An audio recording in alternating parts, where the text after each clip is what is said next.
До открытия фестиваля один день, а первые гости уже на месте. В аэропорту встречают группу из Союза кинематографистов России. Клим Лаврентьев – один из инициаторов проведения конкурса, и 7-й год он с нами. Где-то кто-то когда-то в какой-то республике снимал, а сегодня 16 северокавказских фильмов. И самое главное, ингушские фильмы. Обалдеть можно. Художественный фильм ингушский. Вы что, ребята? Вы куда скачете? Это все от того, что уже 7-й год фестиваль. Уже смотрят люди, молодые люди, смотрят, что можно попробовать. Я могу себя заставить поговорить с людьми. Не на улице, не орать, не кричать, не писать там какую-то мутню, а могу поговорить с людьми через экран. «Золотая башня» – это наш «Золотой глобус». Ежегодно фестиваль собирает десятки кинорежиссеров не только округа и страны, но и мира. В программе показ свыше 50 фильмов из 30 стран. Впервые в конкурсе принимают участие Мексика, ЮАР и Бразилия. Победители в 16 номинациях будут награждены дипломами, а главный приз – золотая статуэтка в виде уменьшенной копии «Ингушской башни». Очень интересная программа, что игровых фильмов, что документальных. И действительно есть что посмотреть нашему зрителю. Мы знаем, что у нас кинопоказы проходят и в разных уголках нашей республики. Это и Назрани, это и Нестеровская, это и в Малгобекском районе. И очень много представлено. В фестивале принимают участие фильмы различных жанров. Кинокартины могут быть как короткометражными, так и в полный метр. Показы будут проходить в кинотеатрах республики, в домах культуры Назрани, сельских поселений Нестеровская, Зязиков-Юрт и Вежери-Юрт. У вас будет потрясающий фильм, сделанный грузином Вахтангом Микеладзе. Ребята, потрясающий фильм. И я попросил оргкомитет и жюри, он будет на закрытии фестиваля, он будет закрываться. 32 минуты о потрясающем человеке, о ингуше. Появляется гордость за то, что это мой современник. Я уже пожилой человек, он там 2 раза моложе меня. Но то, что сегодня есть люди, которые думают о людях, которые помогают, которые не могут жить, чтобы не помогать им. Кинофестиваль пройдет с 29 ноября по 4 декабря. Оценивать представленные фильмы будут конкурсные жюри. В его состав вошли известные деятели искусств России и Ингушетии. Муслим Ганиев, Асхаб Белакиев. Новости 24. Ваши аплодисменты, друзья! Клим Лаврентьев. Если театр начинает с вешалки, то кинофестиваль с традиционной красной дорожки и дефиле звезд российского и советского кинематографа. Регион на несколько дней стал центром притяжения известных актеров и режиссеров. Право открыть 7-й по счету фестиваль «Золотая башня» символично предоставили 7-летнему жителю Назрани Дэни Базошкину. 6, 7. В числе почетных гостей Юрий Чернов, знакомый по таким фильмам, как «Доживем до понедельника», «Приключения электроника». Не так давно он стал заслуженным артистом Ингушетии. В республику приезжает не первый раз. До сих пор с теплой ностальгией вспоминает проведенные здесь дни. Позапрошлом году выступал перед детишками. Это было потрясающе, как они реагировали. И я напросился, чтобы меня опять повезли на встречу с детьми. У меня детская программа по линии бюро пропаганды, тогда еще нашего российского и советского киноискусства. И я выступал перед детьми очень много. В разных регионах был нашей тогда необъятной страны. И я с этой программой приезжаю к детишкам, рассказываю о фильмах, в которых снимался, фильмы сказки, которые они, к сожалению, не видели. И рассказываю, показываю, пою песни, играю с ними. Это, мне кажется, прекрасно. Оценивать кинокартины будет опытное жюри. В программе конкурсных показов заявлено свыше 50 художественных и документальных фильмов, как из регионов России, так и зарубежных стран. На мой взгляд, фестиваль этого года самый интересный из всех предыдущих. Я очень прошу вас приглашать всех зрителей, с кем вы общаетесь, на просмотры документального кино.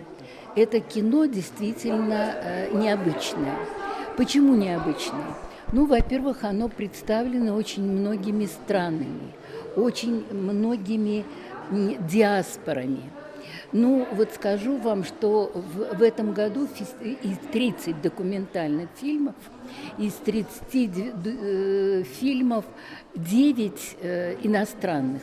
Причем это и Мексика, и Южноафриканская республика, и Китай. То есть очень разные по Италия и так далее. Очень много вот таких фильмов. Фильмы интересные. В числе других фильмов мы отсмотрели документальную ленту киргизского режиссера, назывался он «Дом». Это очень трогательная картина, которая рассказывает о судьбе, о беззаветной любви, о том, как человек, оставшись без близкого, без родного человека, уходит в себя и практически лишает целенаправленно, осознанно лишает себя всех жизненных благ, всех удовольствий и практически, можно сказать, ведет аскетический образ жизни. Это говорит о том, что со своей супругой, которой не стало, он связан не только чувствами, но и, мне кажется, это какая-то космическая невероятная связь, если человек вот так может жертвовать собой. Вот такие очень трогательные, очень драматические фильмы, конечно, как членам жюри нам тяжело смотреть, тяжело оценивать. Это радует, потому что это говорит о том, что уже есть интерес. Просто нужна хорошая поддержка. Сейчас с Молодежным союзом кинематографистов России и Роскино сегодня создается фонд поддержки регионального кино. Также я продолжу, что сейчас мы работаем над тем, чтобы открыть в республике государственное управление по кинематографии. Кинофестиваль в этом году приурочен к столетию образования ингушской государственности. За 7 лет своего существования «Золотая башня» успела покорить сердца многих жителей, которые не упускают возможности прикоснуться к миру кино, посещая кинопоказы и все церемонии открытия и закрытия фестиваля. Каждый раз с удовольствием прихожу сюда. К сожалению, в прошлом году его не было в связи с современной известной причиной. Это была пандемия. Но несмотря на то, что эта ситуация сегодня сохраняется, у нас удалось провести этот кинофестиваль. Я очень рада. Я буду следить за продолжением этого кинофестиваля, буду смотреть фильмы, которые предоставлены. Ну и, конечно, как зритель буду выражать свое мнение и буду рада, если выбранный мной фильм получит какую-то награду.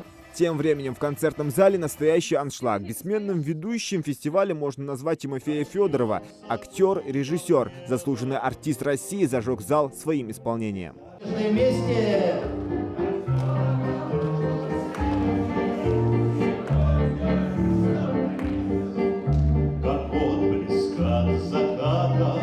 Большинство присутствующих в зале зрителей – настоящие киноманы и ценители искусства. Разумеется, каждый соблюдает социальную дистанцию, да и количество зрителей из-за пандемии пришлось существенно ограничить. Тем не менее, немало и приезжих гостей, в том числе российские журналисты. Те проблемы, которые затрагивают документальное кино, это главные проблемы страны. Проблемы семейных ценностей, проблемы жизни, нравственные проблемы.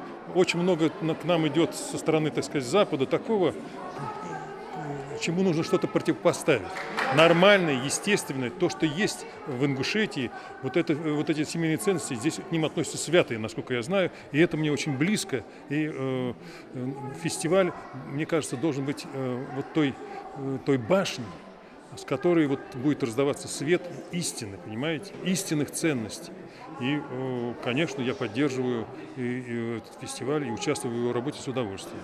Ингушетия не раз становилась обладательницей призовых мест кинофестиваля, однако в этом году картин представлено больше, чем обычно, а потому конкуренция значительно выросла. Тем не менее, призовых мест несколько. За лучшие кинокартины участникам по итогам вручат вот такие символические статуэтки «Золотых башен» в таких номинациях, как лучшие документальные игровые фильмы, за лучшую мужскую и женскую роли, за лучшие ингушские и северокавказские фильмы, гран-при фестиваля, герои документального фильма и специальный приз главы Ингушетии. Бесплатные показы будут проходить в кинотеатрах республики и в домах культуры Наздрани, сельских поселений Нестеровская, Зязиков-Юрт и Вежери-Юрт. Кинофестиваль продлится до 4 декабря. Зелимхан Калоев, Умар Газдиев, Новости 24. Полдень. По графику трансляция кинокартины Георгия Сушко «На пепелище». Это документальный фильм о переживаниях героев после войны. В картине описывается чувство уставших товарищей, радости победы и горесть за погибших друзей. В каком-то аду мужики, где нет ни одного целого мужчины. За фильмом наблюдают самые разные зрители. Возрастных ограничений нет. Луиза Евлоева заняла первый ряд, где, удобно устроившись, она наблюдает за кинокартиной. Девушка делится, что любит проводить свободное время за просмотрами фильмов, а после делиться с друзьями своими впечатлениями. Сегодня у нее появилась возможность ознакомиться с работами российских и зарубежных режиссеров. Я рада, что в нашем ДК проводится такое мероприятие, как кинопоказ. В прошлом такое не показывали у нас. Я рада присутствовать здесь. В ДК Вижер-Юрта просмотр фильмов с 10 утра до 16 часов. В день показывают до 7 кинокартин. Хронометраж отдельных фильмов не достигает и часа. Работу режиссеров можно оценить и в интернете. Во время паузы между картинами некоторые оставили свои отзывы. Еще не могу определиться, какой именно фильм мне понравился, так как я посмотрел уже несколько фильмов.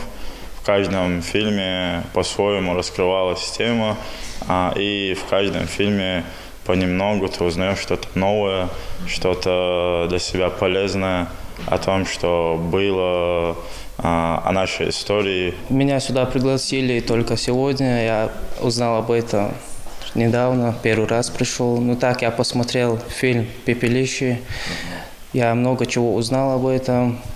Автор раскрыл много чего, о чем я даже не знал. Ежегодно фестиваль собирает десятки кинорежиссеров со всего мира. В программе показ свыше 50 фильмов из 30 стран. Среди них Эстония, Бразилия, Мексика и Украина. «Золотая башня» направлена на усиление культурно-просветительской, искусствоведческой и информационной функции кинематографии. А провести показ в Вижер-Юрте стало возможным благодаря недавно построенному Дому культуры. Уже то, что в нашем селе построили Дом культуры, для нашего села стало большим подарком, так как у нас не было Дома культуры, и кинопоказ вот в рамках фестиваля, он, конечно же, вносит свою лепту. Именно в плане и нравственного, и патриотического воспитания подрастающего поколения, а также и для людей более старшего возраста. Они могут что-то обновить в своей памяти, что-то вспомнить там, по-разному.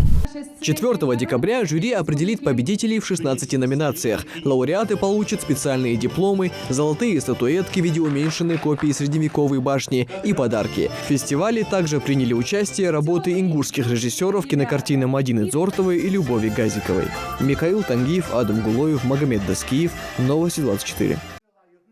Эта встреча больше похожа на актерский капустник. Гость программы – народный артист России Юрий Чернов. Таких гостей в республике не каждый день увидишь. На встречу к именитым актерам поклонники готовы ехать за многие километры. А тут никуда ездить не пришлось. К жителям Зязиков-Юрта Юрий Николаевич приехал лично. Первый фильм, в котором я снимался, этот фильм вышел «Следите за моей артикуляцией».